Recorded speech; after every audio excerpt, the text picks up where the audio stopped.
Empu Prapanca dan bait sedih di balik negara Kertagama.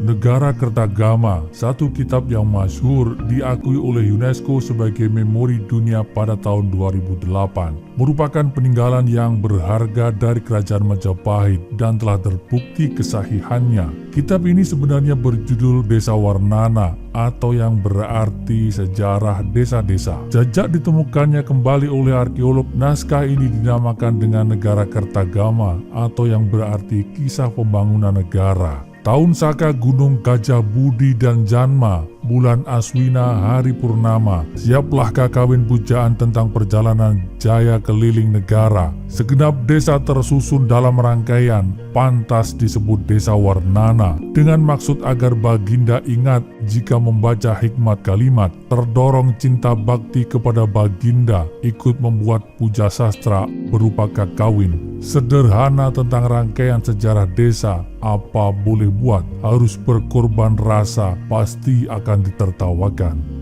Naskah ini selesai ditulis pada bulan Aswina tahun 1287 Saka atau 1365 Masehi. Di dalamnya berisi kakawin dalam bahasa Kawi yang berarti puisi dan syair sebagai tanda penghormatan dan pengagungan terhadap Sri Raja Sanegara alias Prabu Hayam Wuruk, sang penguasa Majapahit kala itu. Negara Kertagama merekam sejarah kejayaan Majapahit, menguraikan kebesaran Majapahit, kemakmurannya, hubungannya antara pusat dan daerah, dan hubungannya dengan luar negeri. Negara Kertagama menguraikan perjalanan Prabu Hayam Wuruk, hubungan keluarga raja, para pembesar negara, jalannya pemerintahan, desa-desa perdikan, keadaan ibu kota, keadaan desa-desa, serta kondisi sosial politik, keagamaan, pemerintahan, dan kebudayaan. Fakta menarik di balik penulisan kakawin yang monumental ini adalah Empu Prapanca sudah tidak tinggal lagi dalam lingkar keraton Majapahit. Intrik politik di lingkar istana kala itu membuatnya tersingkir. Empu Prapanca mendapatkan fitnahan dari seorang bangsawan yang menyebabkan dia Hayam Wuruk mencelanya lalu mencopot posisinya. Ia menanggalkan jabatannya, hidup jauh di desa Kamalasana di lereng gunung sebagai petapa. Desa Kamalasana konon adalah Karangasem karena ditilik arti Kamalasana dalam bahasa Sanskerta artinya Karangasem. Dalam keterasingan itu, negara Kertagama dilahirkan dengan menggunakan nama samaran Prapanca. Negara Kertagama Pupuh 96 menggambarkan siapa dirinya. Prapanca itu pralima buah, cirinya omongannya lucu, pipinya tembam, matanya ngeliap, gelaknya ngakak, terlalu kurang ajar dia, tidak bisa ditiru, tolol, tidak mengikuti anjuran tutur, memerlukan pimpinan yang baik dalam tatwa. Pantasnya ia dipukul pantatnya berulang kali. Sobat Gedigu, siapa sebenarnya nama asli Empu Prapanca? Apa motivasinya membuat karya yang monumental ini? Bagaimana isi bait sedih curahan hatinya? Serta bagaimana gambaran keseluruhan isi negara Kertagama ini? Simak paparan lengkapnya setelah Anda menekan tombol subscribe dan tanda lonceng di bawah ini.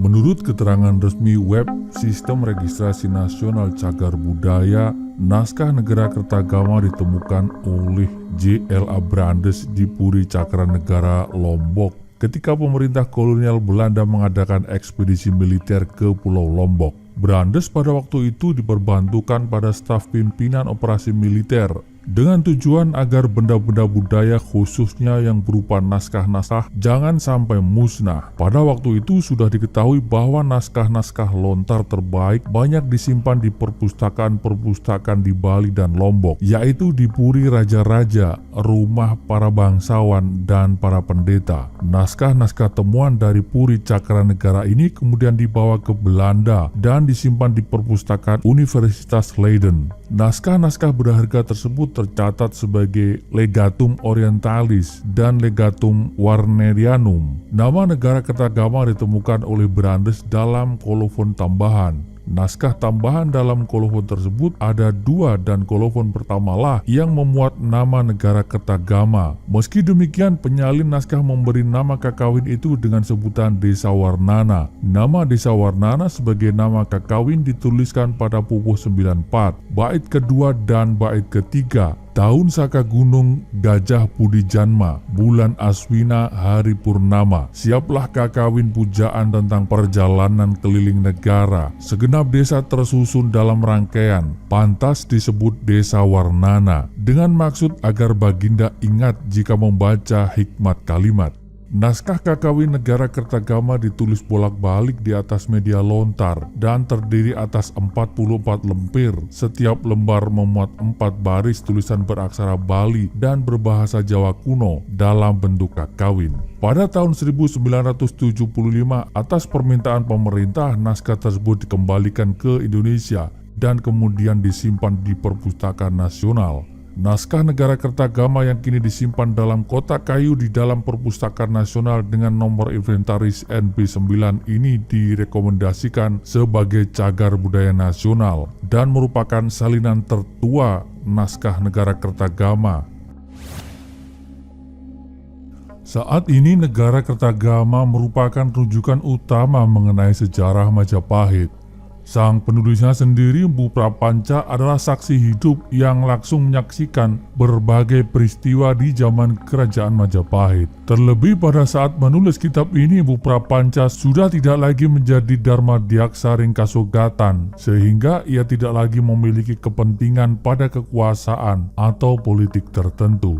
Penulis kitab ini menggunakan nama samaran sebagai Mpu Prapanca. Pupuh 96 negara Kertagama menjelaskan bagaimana ciri penulis naskah ini. Prapanca itu pralima, cirinya cakapnya lucu, pipinya sembab, matanya ngeliap, gelaknya terbahak-bahak, terlalu kurang ajar, tidak pantas ditiru, bodoh, tidak menuruti ajaran tutur. Carilah pemimpin yang baik dalam tatwa, pantasnya ia dipukul berulang kali.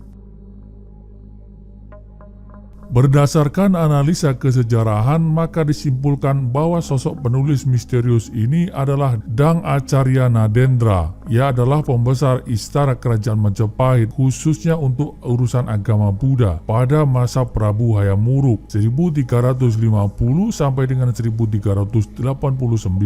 Mpu Prapanca adalah putra dari seorang pejabat istana Majapahit dengan pangkat Darmadiaksaring Kasogatan, tepat pada masa kerajaan Majapahit dalam puncak kejayaannya. Pupuh 97 sampai dengan 98 menjelaskan sebagai berikut. Ingin menyamai Puwinada, mengumpulkan harta benda, akhirnya hidup sengsara tapi tetap tinggal tenang. Winada mengejar jasa, tanpa ragu uang dibagi, terus bertapa berata, mendapatkan pimpinan hidup. Sungguh handal dalam yuda, yudanya belum selesai, ingin mencapai nirwana, jadi pahlawan bertapa.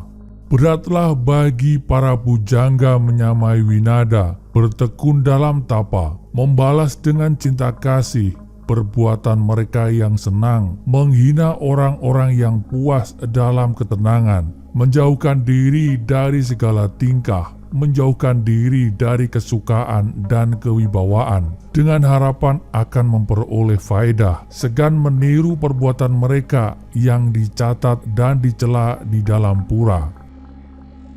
Dalam tafsir sejarah negara Kertagama sebagai putra pembesar agama Buddha, sejak kecil Prapanca sering menghadap raja di istana. Kemudian dia menggantikan ayahnya sebagai Dharmadiaksa Kasogatan di Majapahit. Tercermin ia mengatakan beratlah bagi para pujangga menyamai Winada bertekun dalam tapa.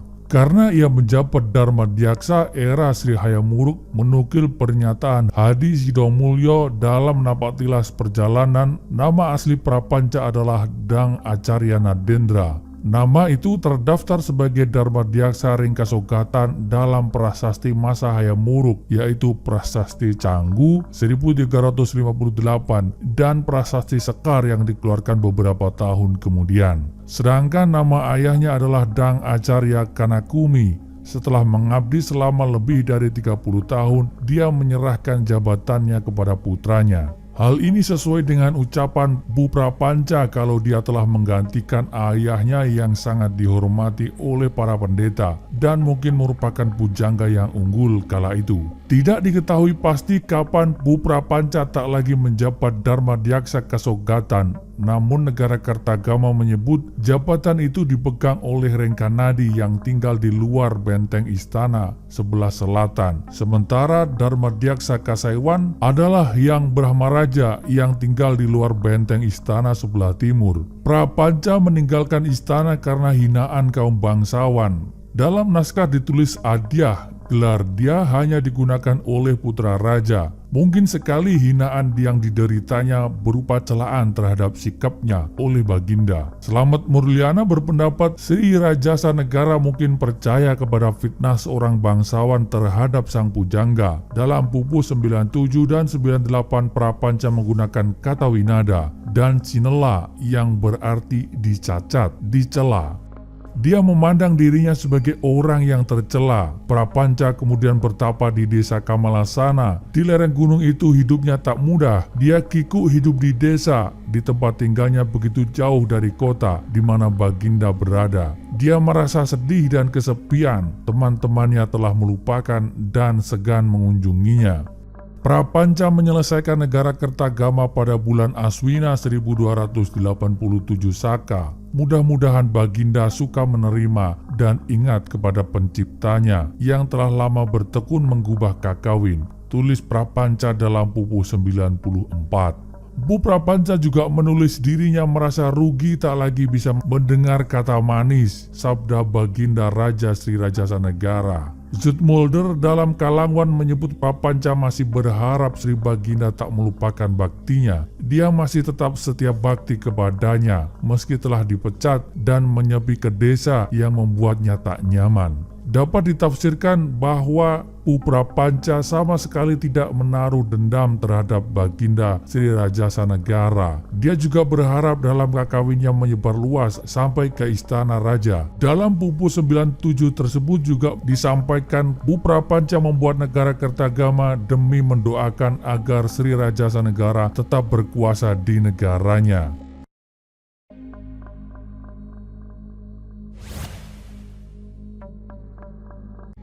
Teks ini semula dikira hanya terwariskan dalam sebuah naskah tunggal yang diselamatkan Brandes yang ikut dalam penyerbuan Istana Raja Lombok pada tahun 1894 seperti dipaparkan sebelum ini. Namun ternyata masih ditemukan beberapa naskah lain negara Kertagama. Satu naskah ditemukan pada tanggal 7 Juli 1978 di Amlapura, Karangasem, memiliki judul Desa Warnana, tanpa adanya tulisan negara Kertagama pada kolofon atau bagian lainnya. Sebuah naskah turunan yang lain ditemukan pula dari Geria Pidada Kelungkung dan dua yang lainnya dari Geria Carik Sideman, semuanya di Bali. Kakawin ini bersifat puja sastra, ditulis setelah Bu Prapanca tidak lagi menjabat sebagai Dharmadiaksa di Majapahit, merupakan karya sastra yang menyanjung dan mengagungkan Sri Hayamuruk, Raja Majapahit, serta kewibawaan kerajaan. Akan tetapi karya ini bukanlah disusun atas perintah Hayamuruk sendiri dengan tujuan politik atau pencitraan diri, melainkan murni atas kehendak sang pujangga yang ingin menghaturkan bakti kepada sang raja, serta berharap sang raja ingat pada sang bujangga yang dulu pernah berbakti di Keraton Majapahit. Kitab Negara Kertagama ini terdiri dari 98 pupuh dibagi menjadi 2 bagian yang masing-masing terdiri atas 49 pupuh. Pupuh adalah pola penyusunan syair atau rumpaka, bentuk puisi tradisional Jawa dan Sunda yang memiliki jumlah suku kata dan rima tertentu di setiap barisnya. Negara Kertagama di tiap-tiap pupuh terdiri dari 1 sampai dengan 10. Berikut ini bagian pertama pada 49 pupuh, yakni dari pupuh 1 sampai dengan 49 sebagai berikut. 7 pupuh membahas tentang raja dan keluarganya, yakni pupuh 1 sampai dengan 7. 9 pupuh membahas tentang kota dan wilayah kerajaan Majapahit, yakni pupuh 8 sampai dengan 16. 23 pupuh membahas tentang perjalanan keliling Lumajang, yakni pupuh 17 sampai dengan 39. 10 pupuh membahas tentang silsilah raja di kerajaan Majapahit dari Kertarajasa Jayawardana hingga Hayam Wuruk, yakni pupuh 40 sampai dengan 44. Bagian yang kedua terdapat 49 pupuh dari pupuh 50 sampai dengan 98 dengan rincian sebagai berikut. 10 pupuh membahas mengenai perjalanan Hayam Wuruk yang berburu di sebuah hutan bernama Nandawa, yakni pupuh 60 sampai dengan 59. 23 pupuh membahas mengenai oleh-oleh dari berbagai daerah yang dikunjungi, perhatian Raja Hayam Wuruk pada leluhurnya berupa sebuah pesta serada, dan berita mengenai kematian Pati Gajah Mada, yakni pupuh 60 sampai dengan 82. 9 pupuh membahas mengenai upacara keagamaan berkala yang berulang kembali di setiap tahunnya di kerajaan Majapahit, yakni musyawarah, kirab, serta pesta tahunan, yakni pupuh 83 sampai dengan 91. 7 pupuh terakhir yakni membahas tentang sang penulis, tentang sang pujangga yang setia kepada rajanya, yakni pupuh 92 sampai dengan 98.